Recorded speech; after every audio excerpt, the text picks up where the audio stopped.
This audio tape by Greg Kokel is one of the resources of Stand to Reason, an organization committed to training Christians to make a thoughtful defense of their faith and values in the public square. We hope this tape will be helpful. Now, here's Greg Kokel. Hi, I'm Greg Kokel, president of Stand to Reason, and this is the first talk in our series on tactics in defending the faith. In our time together, I'd like to talk with you about two indispensable skills. In fact, I'd like to teach these skills to you, skills that are absolutely essential to represent Christ well in the 21st century. First, I'd like to train you to maneuver comfortably and graciously in conversation with others about your Christian convictions and your Christian values. The second thing that I want to do is I want to teach you the art of maintaining appropriate control in those conversations, what I'll be calling keeping you in the driver's seat. Now, different people have different kinds of emotional reactions to the idea of engaging others in conversation about Christ. Some say, "Let me at him, I relish the encounter." Others are a little more reserved. I'm willing, but nervous and a little uncertain. Still others say, "Well, this really scares me, but I'll try anyway." And finally, you have those who say, "I'm going to try to avoid this at all costs." Well, wherever you are, personally, I want to help you. I want to help actually move you up the scale of comfort. And I think we can do that by learning how, in these conversations, to stay in the driver's seat. Now, when I talk about keeping yourself in the driver's seat, I mean maintaining a certain level of control in your interactions with non-believers. Let me give you an illustration of this with a dialogue that I had with a young lady in Wisconsin a couple years ago when I was on vacation at our cabin. And I had just caught the largest smallmouth bass of my life at the time. And I wanted to get the pictures developed so that 2 days later when I was going to be teaching in the local community church there, I could show the pictures up on the screen and so people could see what a great fisherman I was. So my wife and I went into the local supermarket, and right next door was the local overnight photo development center, and got in line and started to do the paperwork to get my photos developed. The woman that was helping us out was wearing a large pentagram around her neck. Now, I recognize the pentagram, the five-pointed star, as an occultic symbol. And so I figured, well, this gal must be involved in some kind of occultic religion. And so I thought I'd ask her about that. And what I said, kind of to initiate this conversation, was, does that necklace have religious significance, or is it just jewelry? She said, well, it has religious significance. The 5 points stand for earth, wind, fire, water, and spirit. Now, I knew a little bit about that.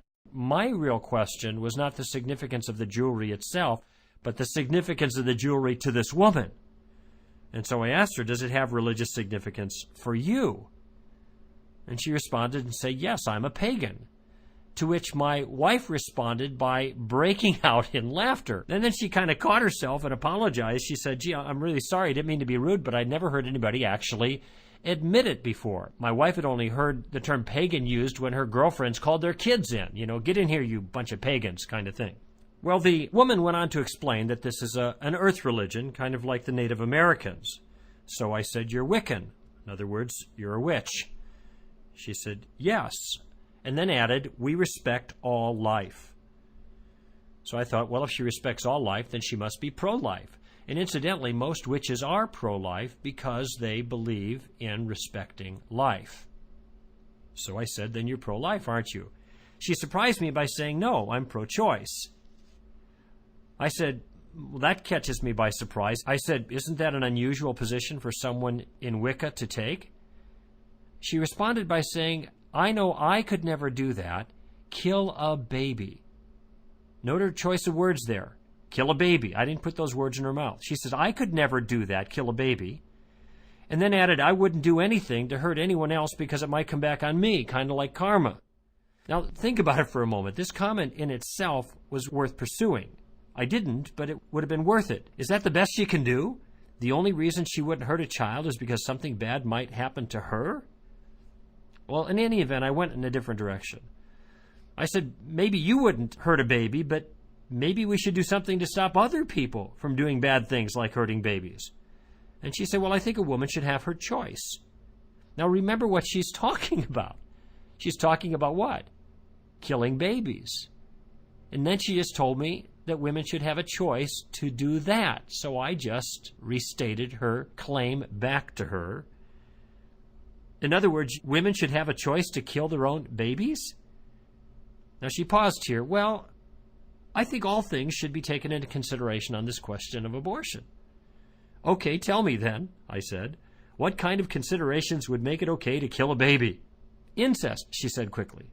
So I paused for a moment and thought about that and offered her this question. So if I have a 2-year-old child here next to me, and she was conceived through incest, I should have the liberty, on your view, to kill her. She said, well, after a pause, I'd have mixed feelings about that. I said, I hope so. Now, she meant this as a concession. However, that she would have any mixed feelings at all about killing this 2-year-old instead of unmitigated horror at the tragedy shows that she's confused. Now, in this short encounter, I used 3 foundational tactics to help me in disarming the young woman's faulty thinking. I used the Columbo tactic, the suicide tactic, and the taking the roof off tactic. Using the Columbo tactic, I asked 9 questions. I used these questions to begin the conversation. Does that jewelry have religious significance? I used it to gain information from her. I also used these questions to exploit what I thought were weaknesses in what she said. I showed her also that her view was inconsistent and contradictory. This is the suicide tactic. First, she said that as a witch she respected all life, and then she told me she was pro-choice, a view that she characterized as killing a baby. I showed her then the logical consequences of her belief. This is the taking the roof off tactic. She thought incest was a legitimate reason to kill a baby. I offered her a toddler that was conceived through incest, and therefore we should have a legitimate reason to kill this toddler on her thinking. One more thing. She was doing all the work. And this is the value of using tactics. Staying in the driver's seat in conversations so you can productively direct the discussion. Now, regardless of what you think your present skill level is, I think you can, in fact, I'm convinced that you can learn to maneuver almost effortlessly in conversations, just like I did in that conversation with the witch from Wisconsin. If, big if here, but not too big actually, if you commit to learning the material in this course. Now, I've taught this course to thousands of people just like you, and I've equipped them with the confidence and the ability to have meaningful, productive conversations on spiritual things. The ability that you have to become an effective ambassador for Christ by using tactics is right within your grasp. It only requires that you pay attention to these tapes. That means not just listening once, it means listening over and over again until this material becomes part of you. And then putting these things into practice as you understand the concepts. It's really that simple. There's nothing magical about this. I'm going to give you a step-by-step approach. It is something that you can do.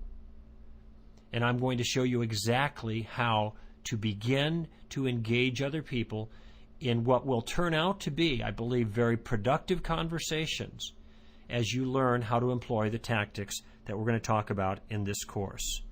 Now, what I'd like to do in our first session together is I want to accomplish 4 different things.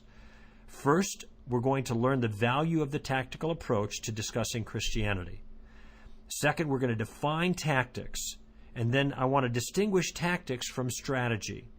Third, we're going to explore the dangers that are inherent in using tactics. These can be dangerous for other people, not for you. And I want to make sure you use them properly. And finally, I want to introduce you to the first and, I think, most powerful apologetics tactic. We call that the Columbo tactic. Now, before we get started, though, there's a little bit of a PR hurdle to overcome. I don't think I've used the word yet, but a lot of what we're talking about here is apologetics, defending the faith. And apologetics has a questionable reputation among people who are not real familiar with these things. By definition, apologists defend the faith. They defeat false ideas. They destroy speculations raised up against the knowledge of God. Those sound like fighting words to many people. Circle the wagons, hoist the drawbridge, fix your bayonets, load your weapons, ready, aim, fire. It's not surprising, then, that believers and unbelievers alike associate apologetics with conflict. In their view, defenders don't dialogue, they fight. In addition to the image problem, apologists face another barrier. The truth is that effective apologetics in the 21st century requires more than just having the right answers. It's just too easy for people nowadays, especially postmoderns. Very skeptical about any truth claims. Very reluctant to even listen if you start talking as if you think you know the answers to these deep questions. It's very easy for them to just ignore you, yawn, and walk away from the line that you've drawn in the sand. Sometimes, though, they don't walk away. Sometimes they stand and fight. They wade into battle and then fire a barrage that we can't handle. And we realize too late we've ignored one of the first rules of engagement. Never make a frontal assault on a superior force. Of course, we didn't know they were a superior force until we made the assault, and then we found out, and then we're sorry. We're caught off balance. We tuck our tails between our legs. We retreat, maybe for good. In this series of conversations we'll have, I'd like to suggest to you a more excellent way. Jesus said that when you find yourself a sheep in the midst of wolves, be innocent but shrewd. Remember that? Well, this instruction calls for a tactical approach. Even though there's real warfare going on, our engagements should look more like diplomacy than combat. Let's talk for a few minutes about our need for tactics, what they are, how to use them. Well, our need for tactics concerns the commission that we have to be effective ambassadors for Jesus Christ. Paul said in 2 Corinthians chapter 5, verse 20, he said that we are ambassadors for Christ. As though God were entreating through us, we beg of you on behalf of Christ, be reconciled to God. So Paul understood that our role with regards to the rest of the world was that we stood between the world and God. God is our sovereign, we're the ambassadors, and we're taking the message of our sovereign to the world the sovereign wants to reach. Now, if you think about the task of being an ambassador, if you think about ambassadors from this country, for example, or if you were to be the sovereign or the president or the king sending ambassadors, what kind of skills are necessary to be a good ambassador? Seems to me three things would come fairly quickly to mind. First, you got to know a few things. You have to have the knowledge of the information that the sovereign wants to communicate to those he wants to reach. Now, you may not need to be a specialist in all forms of foreign affairs, but you have to have the basic things that pertain to your mission down pretty clearly. But it's not enough to have the knowledge. You also have to communicate the knowledge in a, shall we say, diplomatic way. You have to know how to maneuver in conversation, stay in the driver's seat. But third, if you had the knowledge and you had the ability to maneuver well in conversations, but you turned out to be a drunk or a womanizer or a liar or just plain rude, you can see how your character now is going to undermine the other two things. It's going to undermine your message, basically. So every ambassador has to have three essential skills. Knowledge, we call that at Stand to Reason, an accurately informed mind. Wisdom, we call that an artful method. And character, which we call an attractive manner. And these skills play a part in every single effective engagement that you'll ever have with a non-believer. One thing I'm learning, effective apologetics for the 21st century, effective conversations with other people, effective advancing of the kingdom in this new century, in this postmodern time, requires more than the first thing, knowledge. It requires wisdom and character. You need to know how to graciously, in a winsome and attractive manner, use the knowledge well. And this brings us to the second skill, the artful method, tactical wisdom, which is the focus of this course. Now, tactics are distinct from strategy. Strategy involves the big picture, the large-scale operation of one's positioning prior to the engagement, if you're thinking in military terms. Now, when I think of our positioning as Christians, the big picture, when I think of our strategy, I think of the tremendous resources of knowledge available to us to be adequately prepared to give an account for the hope that's within us. 1 Peter 3:15. In other words, in our case, Christianity has strategic superiority That is, especially considering the other religious alternatives, Christianity is well positioned on the battlefield because our ideas can hold up under serious scrutiny compared to other views. We've got an excellent case, to put it simply. We've got the best answers to life's most important questions. We have good reasons for that, and we can defend it. The information is there. And this actually is quite unusual when it comes to religious views. Christianity can be falsified quite easily. There's a lot of things that would show that our worldview is wrong. But that also means that we are in the arena of being able to demonstrate that our worldview is actually correct. We can give reasons for that, and we are well situated for that. So strategically, trying to adapt the military terminology here, we've got a good strategic position. Let me talk about that a little bit more. As Christians, our strategy concerns the content, the information, the reasons why someone should believe that Christianity is true at all of which are contained in either defensive or offensive apologetics. Defensive apologetics answers direct challenges to Christianity. For example, it responds to attacks on the Bible's authority, or it answers the problem of evil, or it addresses the Darwinian macroevolution, or something like that. On the other hand, offensive apologetics makes a positive case for Christianity, like providing evidence for the existence of God, or supplying evidence for the resurrection, or giving evidence of fulfilled prophecy. Our strategic concerns include a number of contemporary issues right now. The radical relativism, the radical skepticism of postmodernism, which incidentally denies the existence of truth. Now, I know they fudge a little bit on that when you say that to them, but the fact is they deny that there either is an ultimate reality that can be known, or if there is an ultimate reality that we can know true things about it. They adjust the word truth to satisfy their own definitions, but ultimately, the kind of truth that we normally talk about, postmoderns don't believe we can get that kind of thing. We can't know the world the way it really is. And this would include moral truth, and therefore they'd assert moral relativism, that all moral truth is individual or group-based. It also involves the question of religious truth, and they would assert religious pluralism, that all religions are equally valid and equally true, and no one religion has a legitimate claim to the truth. The truth. Some of the other issues that we face now in the 21st century that are very powerful contemporary issues, the competing views on Jesus' identity. I mentioned already the problem of evil, ethical issues like abortion and homosexuality, same-sex marriage, human cloning, embryonic stem cell research, doctor-assisted suicide. There is a continued attack on the historical accuracy of the Gospels. This gives us a little bit of an idea of the kinds of larger concerns that we are facing as believers, which, as I've said, strategically, I think we're in a good position to speak to. But even if we have all that information that represents our strategic superior positioning, we still have to engage, don't we? We still have to go one-on-one. We still have to do the hand-to-hand combat, as it were. And this is where tactics comes in.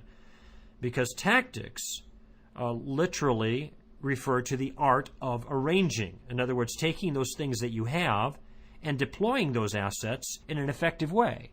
The details of the engagement. They entail the artful arranging of your resources, maneuvering, in our case, through conversations. And if you know how to use tactics well, they'll allow you to use your knowledge in creative ways. They'll help you to choreograph the particulars of your response. They will improve your style in response to certain objections. They will guide you in sound reasoning, clear thinking, and what turns out to be aggressive advocacy, even though you're not being aggressive in the process. Just like in combat, often a clever commander has the advantage over a superior opponent through deft tactical maneuvering. Now, qualification. Tactics are not tricks or slick ruses. They are not clever ploys to destroy your non-Christian friends, to force them to submit to your point of view. They are not attempts to belittle or humiliate others to gain notches in your spiritual belt. Instead, by contrast, tactics will enable you to present the truth clearly and cleverly. It will help you maneuver to get a footing or an advantage in a conversation, helping you to navigate through the minefields. They'll put you in the driver's seat. They'll allow you, in many cases, to stop a challenger cold and turn the tables. So the goal here in using tactics is to manage, not to manipulate. It's to control, but not to coerce. It is to finesse, but not to fight. All right? Now, I'm giving you these warnings about tactics for two reasons. First, these tactics are powerful. They can be used very easily. Frankly, it's not difficult to make someone look silly with these techniques. I don't want you to do that. And I want you to guard yourself so you're not using tactics just to get an inappropriate advantage over somebody else. In fact, I want you to be vigilant to protect the other person. If you listen to our radio program, either live or on the internet at str.org, you will notice that when I'm dealing with somebody that disagrees with me, I'm doing everything that I can to protect them and keep them from looking foolish. Now, sometimes they do a pretty good job of doing that all on their own, but I'm not trying to do that. I don't mind making their arguments look foolish, but I'm not trying to embarrass them. There's a second reason, though, that I give these warnings, and that is that my illustrations that I use in my teaching here are summaries of encounters that I've actually had. And these summaries sometimes usually take more time than it took for me to retell them in summary fashion. In the retelling, I may appear more direct or harsh than I actually was, and so I don't want you to get the wrong impression. Now, I do mean to be direct. I do mean to be focused. I do mean to be challenging, no question there. But I don't mean to be abrasive or abusive or alarming. My goal rather is to find clever ways to exploit another's bad thinking for the purpose of guiding that person to the truth. Syndicated talk show host Hugh Hewitt wrote a little book that's an excellent primer on training Christians to be more effective ambassadors in our culture. It's entitled In But Not Of. And he said in that book, it is not the Christian life to wound, embarrass, or play one-upmanship with colleagues, friends, or even opponents. But it's a common vice that anyone can easily fall into. Guard yourself against that is the point that I'm making. By the way, I also want you to be very careful when you are discussing controversial issues, not to resort to slick rhetoric, empty slogans, loaded words, ridicule, name-calling. This is misleading, it is unkind, and it will not persuade a critic. Instead, use a reasonable argument. These tactics will help you to employ those arguments effectively. Go to our website, by the way, and if you look at the first page, you're going to see the Ambassador's Creed. There are 10 virtues of an effective ambassador. I read that full list every month, even though I wrote the list. It's a reminder to me of the kind of character that I should be demonstrating when I'm engaged in conversations with other people. Now, when you employ tactics, you have to think actively. You want to give mental attention to what's going on. In that sense, this approach resembles one-on-one basketball more than it does chess. There's constant motion, there's adjustment, there's adaptation. So the tactical approach requires as much careful listening as it does shrewd response. Make note also of the fact that our time together on this topic will not involve Bible study, okay? Let me explain to you why. The Bible instructs us in many things. One of the things that it teaches us is that we are to defend our faith. We read that in the Scriptures. We also see it modeled by Jesus and by the disciples in the book of Acts and other places. Peter writes us in 1 Peter 3:15, sanctify Christ as Lord in your hearts, always being ready to make a defense to everyone who asks you to give an account for the hope that's within you. Then he adds, by the way, with gentleness and reverence. This in the context of discussion about how Christians are to deal with the persecution that they're experiencing. So we're to defend the gospel. We are to defend our Christianity. We're to give an answer for the hope that's within us. But how do we do that? I don't think the right way of giving an answer to the hope, which is contained in the Bible, is to read other parts of the Bible. Sometimes it's the Bible itself and the biblical authority and the biblical worldview that's in question. In order to make a defense for the hope that's in God's Word, sometimes we have to go outside of God's Word. We must step outside of the thing we're defending to make a defense for that. And that's what this course is about. So instead of doing a Bible study, we are going to talk about fulfilling a biblical goal by giving some training in other areas. We are accomplishing a biblical purpose, but we are not studying the Bible in this particular case. One final thing before we get into the details of the tactics. In case you're a little nervous about the prospect of engagement, let me offer you a word of encouragement. I've been defending the faith actively and, I guess you'd have to say professionally, for over 2 decades in the marketplace of ideas with people who oppose evangelical Christian views and are professionals in their own right. These are atheists, these are skeptics, they may be Mormons or Jewish rabbis or secularists of some sort, New Agers, but certainly people who have set themselves up opposite our views. Now, when I started doing this, I wasn't sure how I would fare in public against the pros, with thousands of people listening.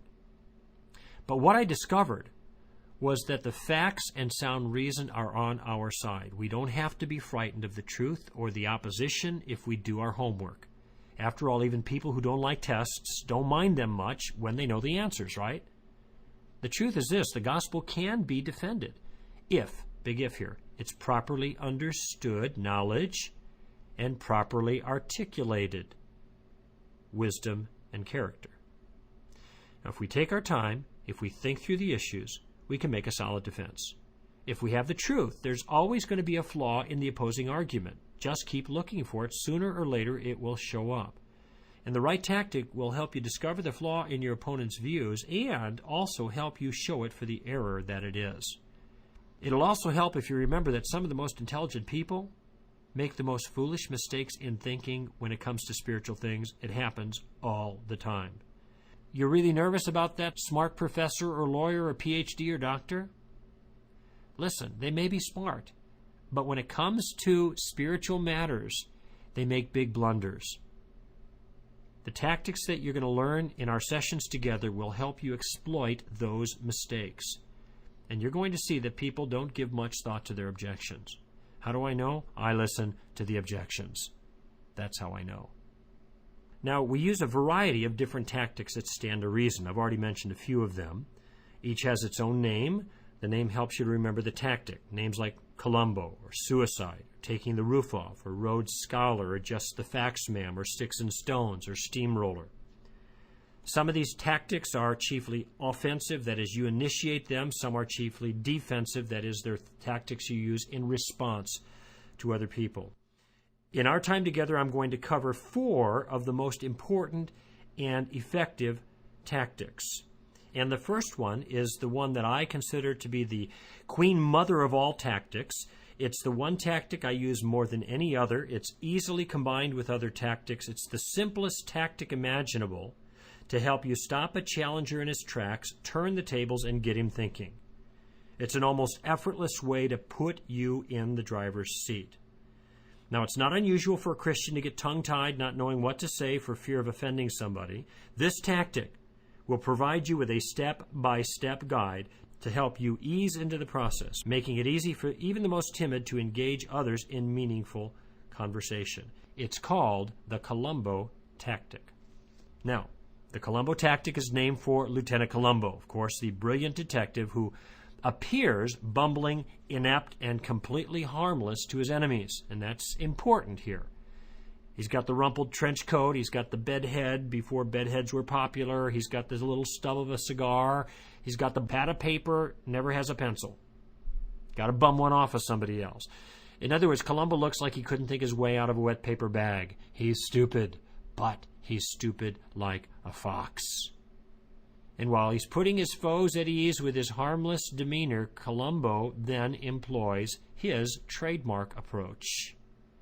And you'll see him stop in the crime scene there, and he'll pause for a moment. He'll put his elbow in his hand and his other hand to his head and scratch his furrowed brow in deep contemplation, and then he'll say something like this. I don't know. I got a problem. Something about this thing bothers me. Do you mind if I ask you a question? You know how he does that, right? And then he gets his answer back and he thinks, oh, you're very intelligent. Then just before he leaves, he turns on his heel and faces the person that he thinks is the guilty one, and he says, Just one more thing. And then he one more tings him to death. Question after question after question after question. In fact, he's got to apologize for it. Hey, I'm sorry.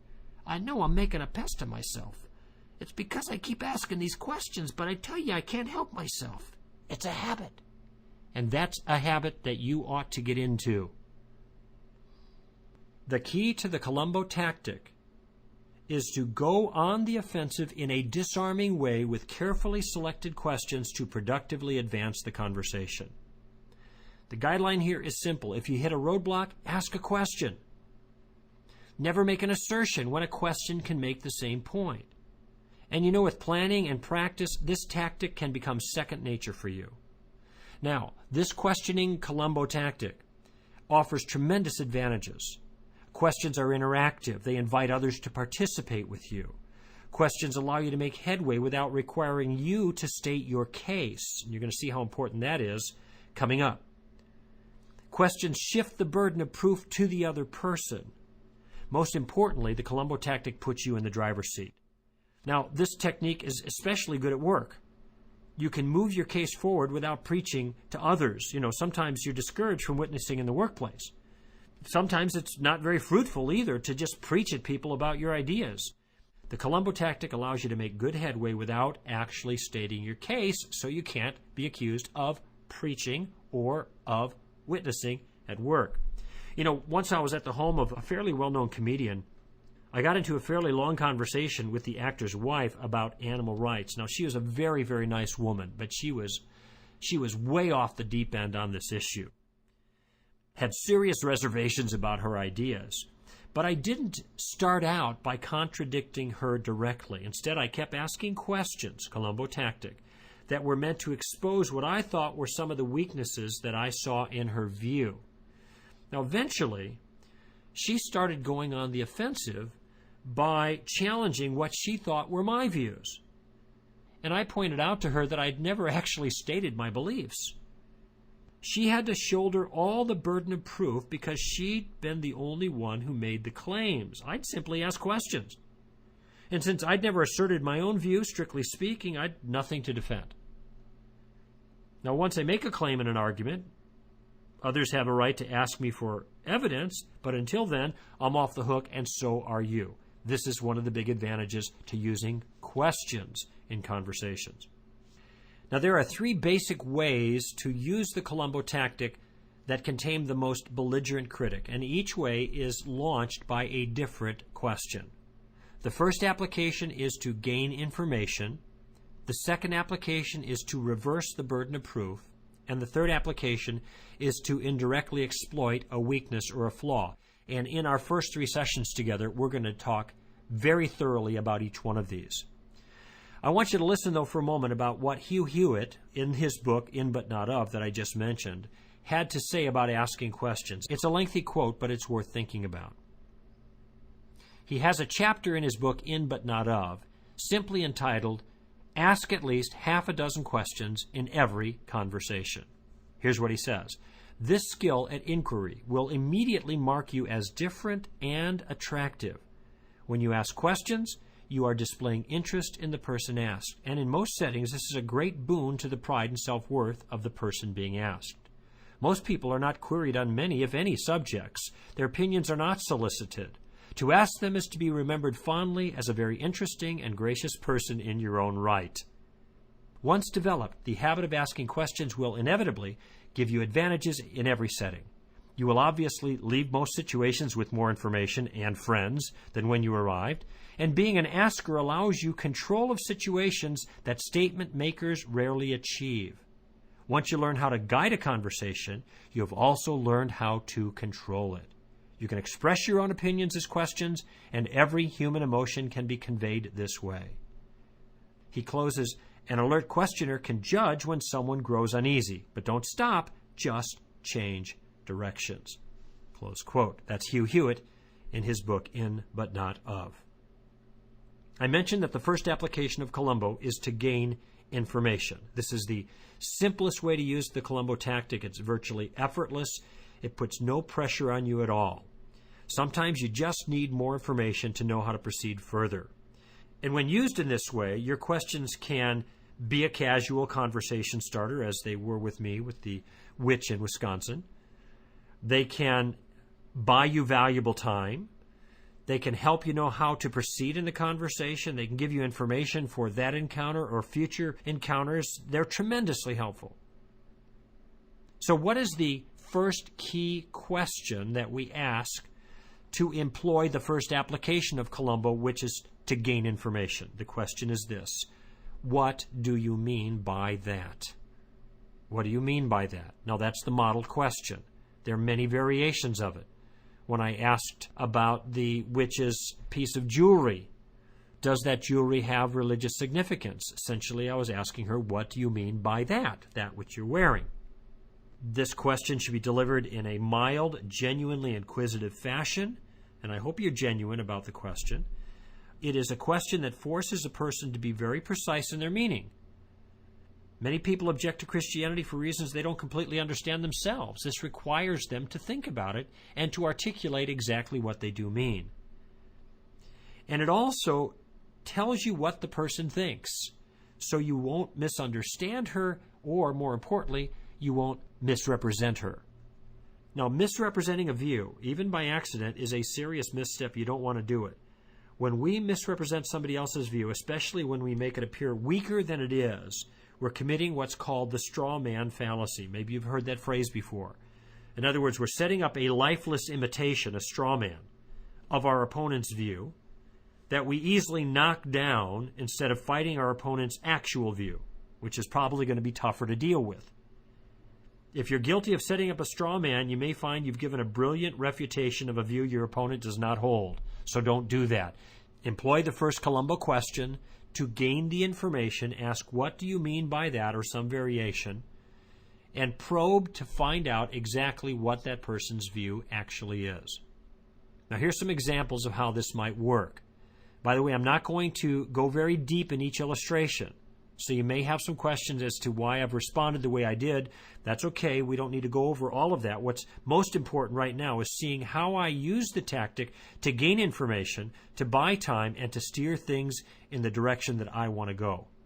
So, for example, when someone says to you, there is no God, you could launch into a bunch of proofs for the existence of God, but there's a better way tactically. You can ask a question like, what do you mean by God?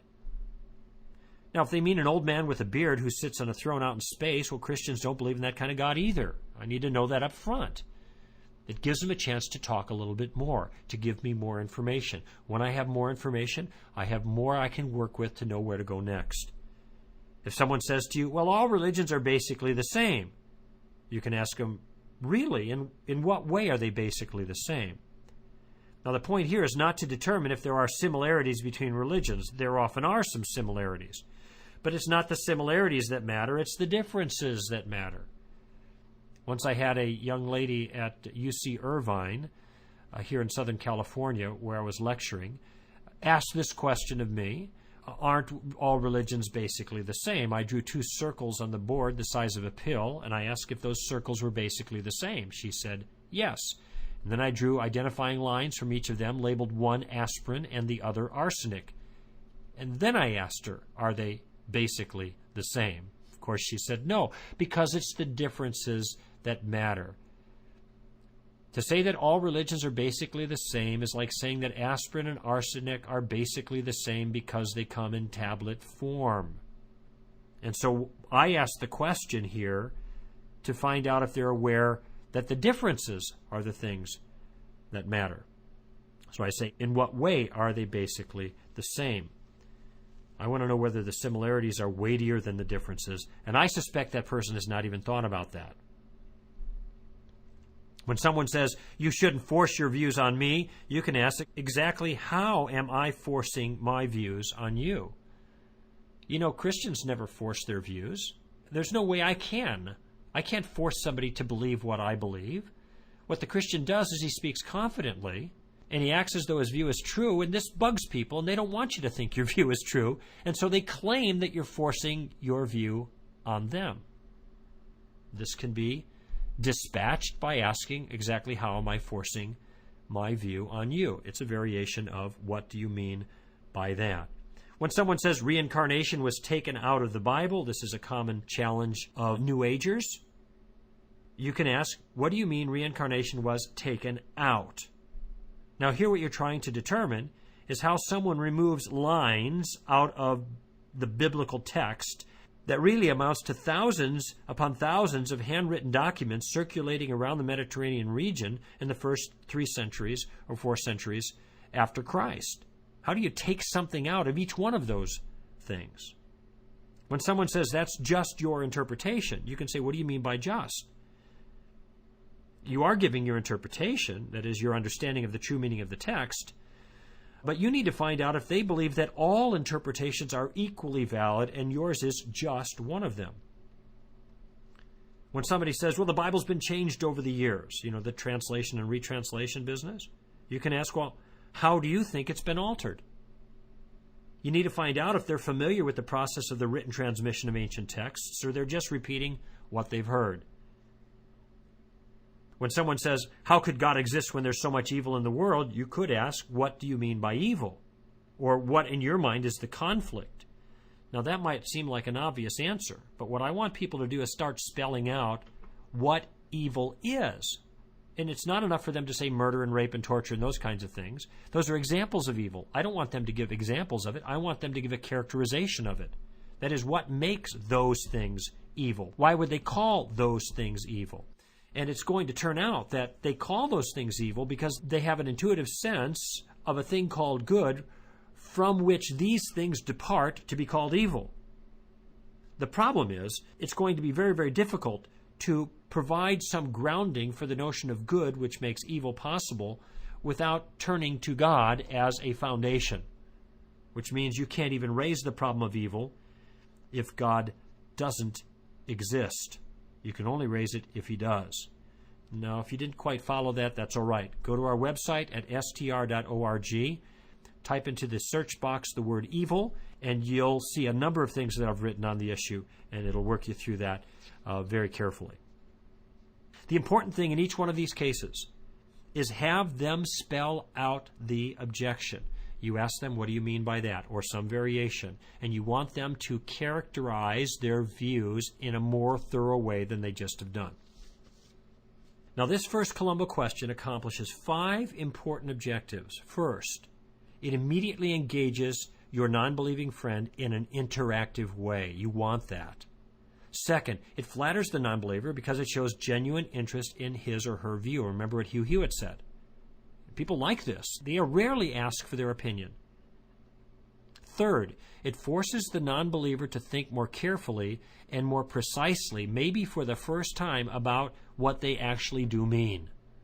Some people have never thought about the things that they say. So don't be surprised if you get a long pause after you say, what do you mean by that? Maybe they're not sure, and they have to work on it just a little bit. Fourth, it gives you valuable information about the non-believer's exact position. And finally, it positions the non-believer in somewhat of a defensive position. He doesn't feel that way, but you are the one who's in control of the conversation. Now, be sure to pay attention to the response. You're asking these questions because you want to listen to the information. If it's unclear, follow up with more questions. Say, well, let me see if I understand you on this, then feed back the view to make sure you got it right. And by the way, do not let them merely repeat what they just said. Somebody might say, you're intolerant. And you say properly, well, what do you mean by the word intolerant? And they respond by saying, I mean, you're intolerant. What are you, deaf or something? No, I heard you the first time. I'm just unclear on the meaning of that word you used in both cases. Use another word than intolerant. Tell me what you mean. Now, don't forget this. Do not underestimate the power of this first Columbo question. What do you mean by that? Use it often. You can ask this question all day long, and there is absolutely no pressure on you. Let's review the main points that we've covered in this session. First, we learned the value of using the tactical approach when discussing your faith in Jesus Christ. Tactics help you to control the conversation by getting you into the driver's seat and keeping you there. They help you maneuver effectively in the face of opposition. They help your engagements seem more like diplomacy and less like combat. Second, we define tactics and we distinguish them from strategy. Strategy involves the big picture, which in our case means the content and information and reasons why someone should believe that Christianity is true. Tactics, by contrast, involve the details of the engagement, the hand-to-hand combat, the interaction, the arranging of the details. Third, we learned about the dangers of using tactics. They are not to be used as tricks, slick ruses, clever ploys that belittle or humiliate the non-Christian. They are to be used to gain a footing, to maneuver, and to exploit another person's bad thinking so you can guide him to the truth. Then the fourth thing we did is we were introduced to the Columbo tactic itself. The Columbo tactic is a disarming way to assume the offensive with carefully selected questions that productively advance the conversation.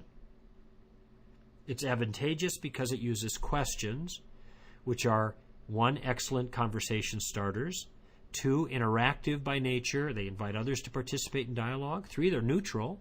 They protect you from just preaching. 4, they're helpful ways to make headway without stating your case.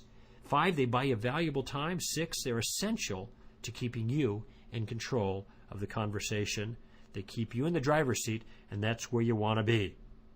Now, we learned the first purpose also of the Columbo tactic is to gain information with the question, what do you mean by that, or some variation. This is a question that clarifies a person's meaning so you don't misunderstand him and so you don't misrepresent him, the straw man fallacy. And it's a question that also forces the other person to think more carefully about exactly what he does mean. Now, in the next session, you're going to learn another very powerful use of the Columbo tactic, and that is reversing the burden of proof. We'll see you next time. For more Stand to Reason tapes or resources, contact the store where you purchased this tape or call toll-free 1-800-2, and the word reason. That's 1-800-273-2766. This is the end of this tape. Please continue to the next tape in this series.